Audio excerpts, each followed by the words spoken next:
नमस्कार दोस्तों, स्वागत है आपका हमारे channel Nitesh Tiwari e learning पर। तो आप अगर चैनल पर नए हैं, चैनल को सब्सक्राइब कर लें, बेल आइकन को दबा दें ताकि आप तक हमारी सारी जो वीडियोज़ है वो आ सकें। 12th क्लास के लगभग जो आपका सैम्पल पेपर एक मॉडल पेपर है मैं वो ऑलरेडी डाल चुका हूँ, और लास्ट ईयर भी कुछ कार्टून और मैप की जो वीडियोज़ हैं वो हमने डाल रखी हैं। अगर आप देखना चाहते हैं तो प्लेलिस्ट में जाके उसको भी देख सकते हैं। इस बार मैं फिर से जो आपके कार्टून हैं उससे रिलेटेड जो भी इंपॉर्टेंट क्वेश्चंस हैं वो करवाने वाला हूँ इस वीडियो में। तो चैनल लास्ट तक वीडियो को देखना, बीच में स्किप मत करना, वरना आप भाई आपके नंबर कट सकते हैं। और बहुत ज़्यादा मुझे लगता है कि फिर बाद में लगेगा कि यार देख लिया होता तो आज 2-4 नंबर शायद ज़्यादा आ सकते थे। तो चलिए, ये आप देख पा रहे होंगे कि एक सैनिक लग रहा है और बिल्कुल सैनिक है, और इसमें काफ़ी सारी चीज़ें देखो। यहाँ पे थोड़ा साफ नहीं बट कुछ ना कुछ लिखा हुआ है, ठीक है, इसमें लिखा हुआ है। तो आप जब कार्टून पे आपको रियल जो मिलेगा उसमें थोड़ा सा और साफ मिलेगा। तो इसमें ये जो क्वेश्चन आएगा आपका कि भाई सैनिक कौन है, इस पे इतने सारे देशों के नाम क्यों हैं, इन सबसे संबंधित क्वेश्चन बनेंगे। तो देखिए, कार्टून में यही क्वेश्चन पहला बनेगा कि भाई सशस्त्रधारी बलिष्ठ सैनिक किस देश का प्रतिनिधित्व कर रहा है। तो ये प्रतिनिधित्व कर रहा है अमेरिका का, मतलब ये सैनिक जो है वो कहाँ का है, अमेरिका का है। दूसरा क्वेश्चन ये बनेगा कि सैनिक की वर्दी पर विभिन्न देशों के नाम क्यों लिखे हुए हैं। तो भाई ये नाम इसलिए लिखे हैं क्योंकि जिस देश पर अमेरिका ने आक्रमण किया है या हमला किया है तो वो अमेरिकी वर्चस्व को दर्शाया जा रहा है, दिखाया जा रहा है।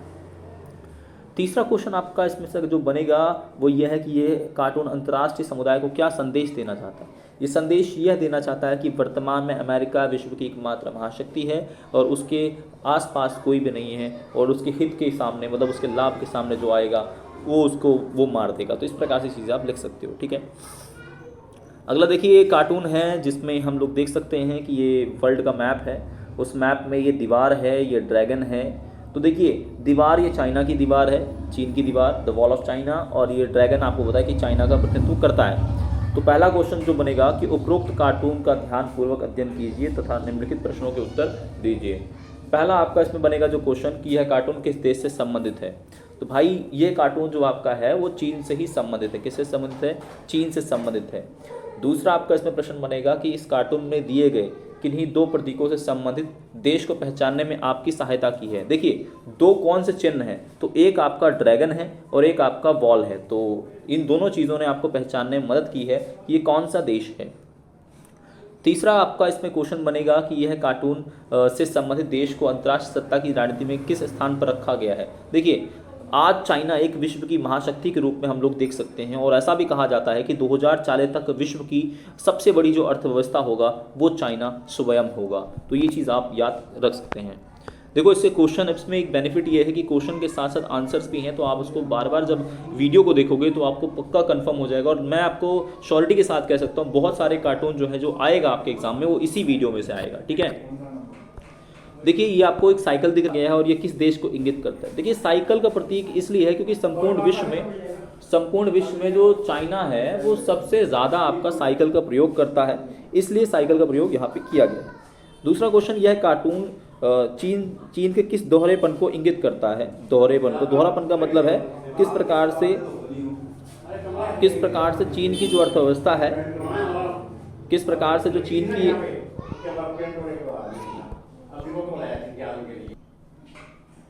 ये जो कार्टून देख रहे हैं आप, इसमें साइकिल है, साइकिल में एक तरफ माओ का निशान है, एक तरफ आपका डॉलर है। तो दिए गए कार्टून को ध्यानपूर्वक देखिए और निम्नलिखित प्रश्नों के उत्तर दीजिए। तो पहला क्वेश्चन ये बनेगा कि कार्टून में जो साइकिल है वह जो प्रतीक रखा गया, प्रतीक चिन्ह है, वो क्यों रखा गया है और ये किस देश से संबंधित है। तो साइकिल प्रतीक इसलिए प्रयोग किया गया है क्योंकि संपूर्ण विश्व में चीन एकमात्र ऐसा देश है जो सबसे ज़्यादा साइकिल का प्रयोग करता है, ठीक है। अगला क्वेश्चन बनेगा कि यह कार्टून में चीन के किस दोहरेपन को दर्शाता है। तो देखिए, चीन का जो दोहरापन है उसमें से एक चीज़ हम बात करते हैं कि यहाँ पे दो पहिए हैं, जहाँ एक तरफ चाइना समाजवादी जो मॉडल है उसको लेकर चलता है और एक तरफ पूंजीवादी जो दुनिया है उसको लेकर चलना चाहता है, अपने रिश्ते नहीं तोड़ना चाहता है वो। तो ये चीन की अर्थव्यवस्था की ओर एक प्रकार से इशारा करा जा रहा है कि वह दोहरी जो व्यवस्था है उसके साथ आगे बढ़ रहा है। तीसरा प्रश्न इसमें बनेगा कि चीन ने अपने आर्थिक विकास के लिए क्या क्या किया है। देखिए, बहुत पॉइंट है इसमें।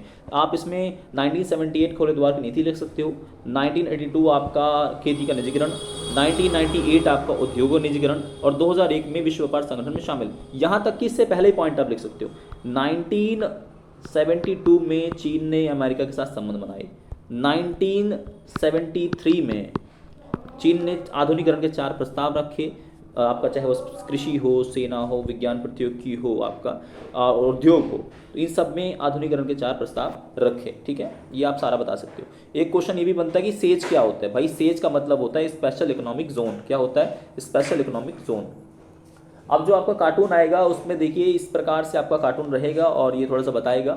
अब ये जहाज़ का थोड़ा आपने सुना होगा, टाइटैनिक की जहाज़, तो जिस प्रकार से टाइटैनिक की जहाज़ डूबती है उस प्रकार से ये जहाज़ भी डूबेगा। अब ये क्या, किसका क्या रिलेशन है, इसको हम समझते हैं। पहला क्वेश्चन बनेगा कि यूरोपीय संघ ने किस वर्ष एक साझा संविधान बनाने का जो असफल प्रयोग किया था।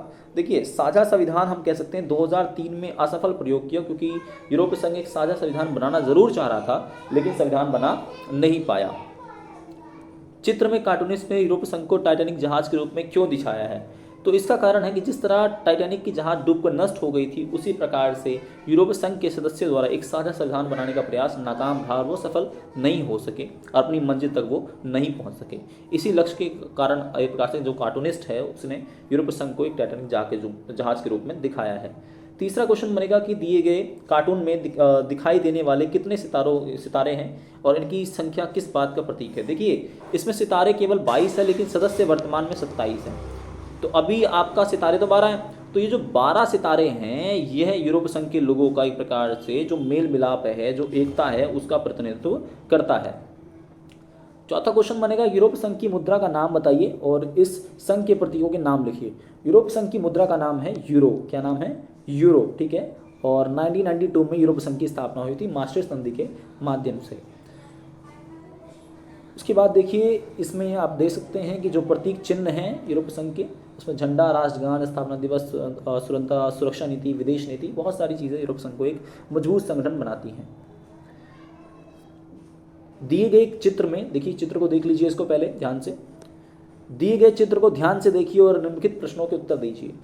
चित्र में किसका झंडा है? तो भाई ये भी यूरोपीय संघ का ही झंडा है। ठीक है, और चित्र में सोने के रंग के जो सितारे हैं, घेरा किस चीज़ का प्रतीक है? तो सोने रंग के जो सितारे हैं वो यूरोपीय संघ के लोगों की एकता और मेल मिलाप का प्रतीक है। ये जो एकता और मेल मिलाप का प्रतीक है। चित्र में 12 सितारों का महत्व क्या है? देखिए वहाँ की जो पारंपरिक रूप से है, मतलब जो कल्चरल है, वहाँ पे पूर्णता, समग्रता और एकता के रूप में इसको हम लोग परिभाषित करते हैं 12 संख्या को। अगला कार्टून ये भी बहुत एग्जाम में आया हुआ है, ये है आसियान का मैप। आसियान की दान की 10 बालियाँ हैं, उसके बारे में क्वेश्चन आएगा, और ये जो घेरा है उसके बारे में क्वेश्चन बन सकता है। तो दिए गए चित्र को ध्यान से देखिए और निम्नलिखित प्रश्नों के उत्तर दीजिए। पहला आपका रहेगा चित्र में किसका झंडा दिखाया गया है? तो चित्र में भाई आसियान का झंडा दिखाया गया है। चित्र में धान की 10 बालियाँ किसका प्रतिनिधित्व करती हैं?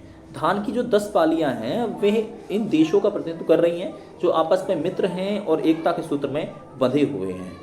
तीसरा, बाहरी गोल घेरा मतलब वृत्त जो है वो किसका प्रतीक है? तो भाई आसियान की एकता का प्रतीक है, मतलब जो बाहरी गोल घेरा है ये एकता का प्रतीक है। ठीक है,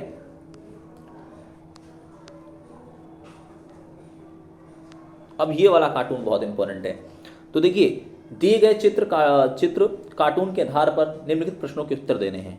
चित्र क्या दर्शाता है? चित्र दर्शाता है कि वह जो आदमी है वह अमेरिका का, मतलब ये आदमी कौन है? ये अमेरिका का है।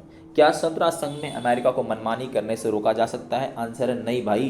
संयुक्त राष्ट्र संघ में वही चलता है जो अमेरिका चाहता है, और अमेरिका इसलिए उसका प्रभाव है क्योंकि सबसे ज़्यादा जो वित्तीय सहायता है, पैसा जो है, बजट में योगदान है, वो अमेरिका का स्वयं का है। अगर दाएं हाथ से नहीं मानोगे तो बाएं हाथ से समझाई जाएगी, इस कथन का उदाहरण दीजिए। भाई बहुत सिंपल है, अगर तुम यूएनओ मतलब शांति से नहीं मानोगे तो वॉर से तुम्हें समझाया जाएगा। यही समझाने का इसमें कार्टूनिस्ट प्रयास कर रहा है। ऑलमोस्ट सारे जो इंपॉर्टेंट कार्टून थे फर्स्ट बुक के वो करवा दिए गए हैं। आप अगर चैनल पर नए हैं, चैनल को सब्सक्राइब कर लें, बेल आइकन को दबा दें। इसी